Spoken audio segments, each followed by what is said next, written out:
दो सहेलियों की कहानी। काव्या एक आइसक्रीम की दुकान से आइसक्रीम ऑर्डर कर रही थी। वो जहां खड़ी थी वहां से थोड़ी ही दूर रास्ते पर एक चमचमाती कार आकर रुकी। इस कार में से एक कपल बाहर आए जो पास के मॉल में जाने लगे। उस महिला की नजर आइसक्रीम ले रही काव्या पर पड़ी। वो उसके पास गई और उसके कंधे पर हाथ रखकर बोली, अरे काव्या, तू? कितने सालों के बाद मुलाकात हुई है हमारी। काव्या ने उस महिला को पहचान लिया। वो कोई और नहीं, उसकी कॉलेज की सहेली कविता थी। कविता को देखकर वो खुश हो गई और उसकी ठाट बाट वाली जिंदगी से उसे खुशी भी हुई और मन ही मन अपनी जिंदगी से तुलना करने से दुख भी। कविता ने उससे उसके हालचाल पूछे और वो वहां क्या कर रही है वो भी। काव्या ने उसे बताया कि आज उसकी शादी की सालगिरह है, इसलिए वो और उसके पति यहां आइसक्रीम पार्टी करने आए हैं। काव्या की बातें सुन कविता ने अचरज से कहा कि क्या तुम आइसक्रीम खाकर अपनी एनिवर्सरी मनाती हो? काव्या ने दुखी मन से कहा, हाँ, हमारी फाइनेंशियल कंडीशन इतनी अच्छी नहीं है, इसलिए हमें सोच समझकर ही खर्चा करना पड़ता है।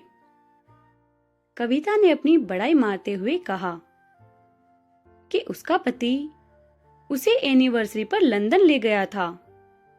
वो आगे बोली कि उन्होंने उसे ये डायमंड की घड़ी भी गिफ्ट दी। अपनी घड़ी दिखाने के लिए जब उसने अपना हाथ ऊपर उठाया तो उसके हाथ में वो घड़ी नहीं थी। वो डर गई और अपनी घड़ी पर्स में खोजने लगी, लेकिन वहां पर भी घड़ी नहीं थी। इसलिए उसने पास में खड़े अपने पति को घड़ी खो जाने की बात करी। तब उसका पति उस पर गुस्सा करने लगा और उसे और उसके माँ बाप को भला बुरा कहने लगा।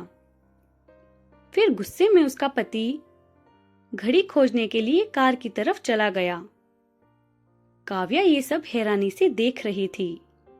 उसने कविता से पूछा कि उसका पति उससे कैसे बात करता है।